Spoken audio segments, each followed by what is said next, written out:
видеонаблюдение из любого ТВ-бокса. Смотрите, это Mi Box, ТВ-бокс, вернее, это Xiaomi ТВ-бокс. Третий, это я, это вторая камера. Вот смотрите, обыкновенные радионяни, обыкновенная камера с Алиэкспресс. И это видеокамеры. Давайте я сейчас сделаю так, чтобы мы их там, вот другая камера, смотрите, вот наша, да, вот она лежит.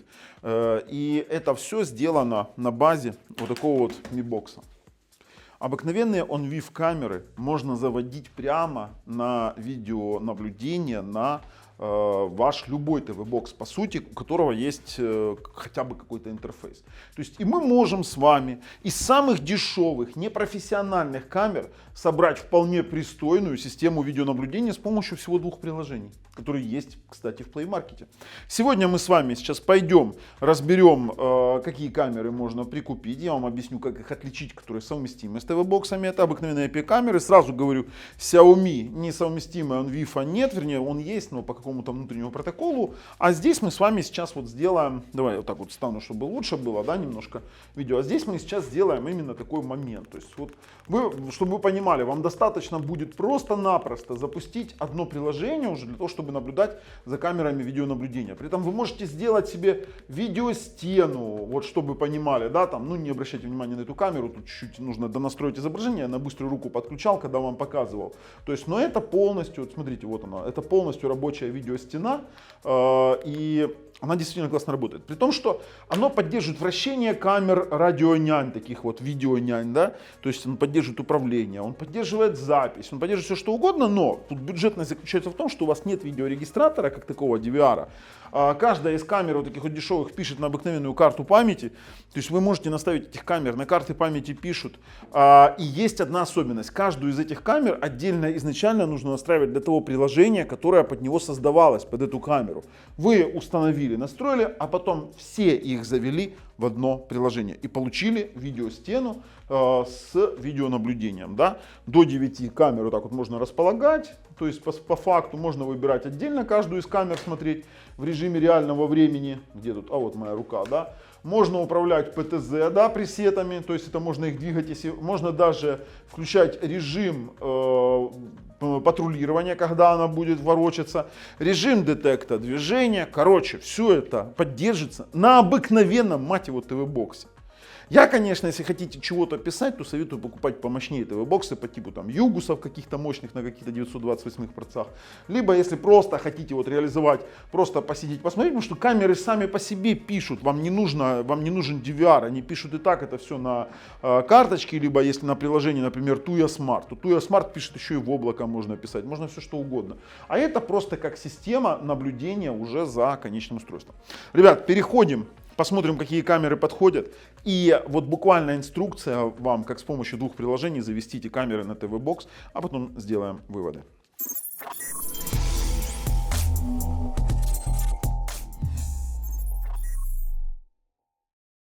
Начнем с того, какие камеры работают. Работают любые камеры там, где есть совместимость OnVIF. Для этого нам нужно пройти и посмотреть. Ну, вот я вам конкретно показывал вот эту вот Viewers. Теперь смотрите, вот эту мы пробовали. Видите, здесь есть надпись OnVIF. На Алиэкспрессе можно просто вбить либо OnVIF камера Indoor, либо OnVIF камера Outdoor. Я вам в описании под видео закинул ссылки тех, которые я точно пробовал, они будут работать. То есть вот эта камера Geno, это конкретно то, что на обзоре сейчас у нас стоит. Но я вам скажу так, Viewers она работает, ну такая себе. Она через Tuya работает, такое себе. Слабоватая камера, она и стоит, в принципе, $16. Теперь далее. Хайсу это целый набор OnVIF камер.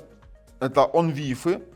Прикольно. Керуи вот эти вот работают на OnVIF. Видите? OnVIF. Теперь МС через Tuya тоже работают на OnVIF. Но я вам скажу, Geno вообще неплохая камера. За $21 можно купить 5-мегапиксельную, можно купить 1080p на EU плаге. И плюс еще и с фокусным расстоянием разным. Да, там с фокусом 2,8 мм, 3,6, 6 мм, 8 мм. И сделать круговое наблюдение. Камеры очень живенькие, с автофокусом и классно прям работают. Записывают на карточку, это немаловажный аспект, еще и звук пишут. Тут вопрос, в том, что они водонепроницаемые. Почему важен запись на карточку? Потому что мы, во-первых, с вами собираем аматорское решение, и писание на карточку это самый лучший выход. Да? Если что-то произошло, на карточку взяли, слили, все. Хотя можно, в принципе, писать и в сам TV-бокс, но для этого TV-бокс нужен более такой, знаете, себе помощнее. Теперь пошли на TV-бокс. На TV-боксе все очень и очень просто. Вы же охренеете, насколько просто. Нам нужно два вот этих приложения. IP-камера просмотра, IP-камера Viewer. Давайте покажу вам сразу. Вот они вот так вот в маркете выглядят. Вот так вот. IP-камера удаленный просмотр. Давайте его сразу удалю, чтобы все настройки сбросились, и установлю. И второе приложение. IP-камера Viewer Basic, идем, советую сразу, если вы хотите заморочиться, вот видите, там поддержка до там, 6 камер, 9 можно поставить, все это тоже работает, все отлично работает. Но я рекомендую сразу же купить именно Pro-версию. Проф-версия нужна, это однозначно. Там она стоит она копейки стоит на самом деле. Хотя и базовая версия тоже работает без рекламы, просто некоторых опций нет. Все, мы установили две эти штуки. Я не могу, допустим, показать для смартфона настройки, которые есть, потому что у каждой камеры, если через Tuya Smart одно, через и другие, ну, вот я сейчас включу запись экрана, давайте, вот я включил запись экрана, и у меня здесь есть разные, видите, Camhip Pro, есть Tuya, но вот на Camhip Pro нам для того, чтобы она работала, ее нужно сначала настроить, задать пароль, а пароль обязателен. И здесь вот есть Device Information, но есть одно но. Хотя здесь и написаны вся информация о девайсе, там IP, адрес и все остальное, никто никогда не пишет порт доступа, потому что без порта доступа настроить ее будет достаточно тяжело. Или то же самое там через Tuya Smart. Заходишь, и вот в Tuya Smart вообще очень важно, когда вы заходите в security камера, вот сейчас заходит, то там Unviv надо принудительно включать. Принудительно включать и желательно ставить статический пароль, чтобы не сбивалась настройка постоянно. То есть все здесь вы взяли, настроили, ну вот у меня камера настроена, я могу зайти в эту камеру вот сейчас и в режиме реального по времени посмотреть. Она сейчас пишет. Все, вышли из нее, то есть вы поняли, первичная настройка по инструкции самой камеры. А вот то, что у нас самое интересное на TV-боксе.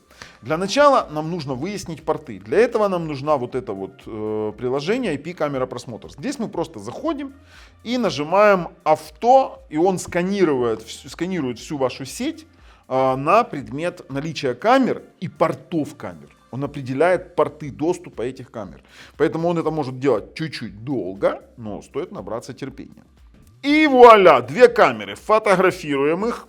Обязательно, видите, у нас здесь и есть и IP-адрес, и порт просмотра. Все, закрыли. И идем в IP-Cam Viewer Basic. Здесь все сначала кажется тяжелым. Давайте там это будем закрывать. Не будем показывать при изменении, оно будет автообновляться. Камеры не добавлены. Интерфейс достаточно такой интересный. Он в том плане, к нему надо привыкнуть. Круговое управление. Нажимаем плюсик. Если мы просто захотим добавлять, то здесь сам черт ногу сломит, и тут непонятно, что надо вбивать. Поэтому мы выходим, нажимаем плюсик и заходим в поиск камеры. Вот здесь мы сначала вбиваем один IP-адрес. Знаете, как вот у нас тип неизвестен, да? Сразу говорю, для облегчения процесса вбивания лучше подключить внешнюю клавиатуру, мышку, сделать это один раз, потому что иногда бывает там, конечно. В IP-адрес я вбиваю первый 192.100.168.31. Какой у нас там дальше? Сейчас. .71. Не, точка нужна. .71. Хорошо. Закрываем клавиатуру. Переходим на порт. И пишем первый порт у этой камеры был 10 тысяч. 10 тысяч. Все. Теперь пароль и логин. Логин от юзер всегда пишем админ. 99,9% камер используют базовый логин именно админ. Это Unviv камер. А вот пароль — это тот пароль, который задается в приложении, которое идет с камерой. Либо в Tuya Smart там прописываете пароль, либо там в любом приложении, которое есть к камере. Я задаю свой пароль, который есть. Все добавлено, и теперь мы нажимаем просто тест. И Unviv камера найдена. Смотрите, мы можем уже в принципе назад найти, когда оно нашло. Идем на Unviv камеру, нажимаем, отмечаем ее и идем на Eddy. Нажимаем Eddy. Здесь мы ничего больше не делаем. Видите, вот это все непонятное для нас уже заполнено.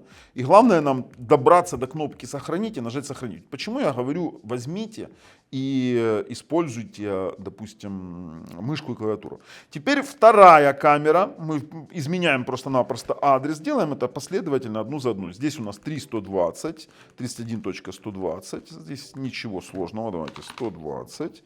И порт у нас там 80-80, насколько я помню, да, стандартный, давайте такой 80-80. Тоже опускаемся до кнопочки «Тест», нажимаем «Тест», все, она найдена, тоже выбираем ее и переходим тоже на Эдди. Там должны быть прописаны тоже логины, пароль, как и на камере 1. Все, доходим до кнопочки «Сохранить». И все, у нас две камеры есть. Две камеры. Мы теперь можем ими управлять, мы можем здесь делать все, что угодно. Но, я вам говорю, мы при переходе назад мы уже увидим инициализированные две камеры. Смотрите, это одна камера. Сейчас мы можем перейти. Вот вторая камера. Но вот этот вот артефакт не смотрите, здесь надо донастраивать сам факт того, что просто камера такая сама по себе, она загадочная, потому что основная камера у нас работает отлично. Здесь мы можем с вами включить детекцию движения, здесь мы можем релеи включить, да, мы можем с вами массовые акции включить, подсветка включена, выключена. Включить настройки записи. Да, вы можете писать это на TV-Box, но TV-Box нужен будет помощнее. Вот, кстати, камера, видите, выровнялась. Она потом выровняется, это просто-напросто вот эта радионяня, она имеет определенные чуть-чуть не те пропорции, и можно 5Z пресетами выровнять, и оно будет нормально работать.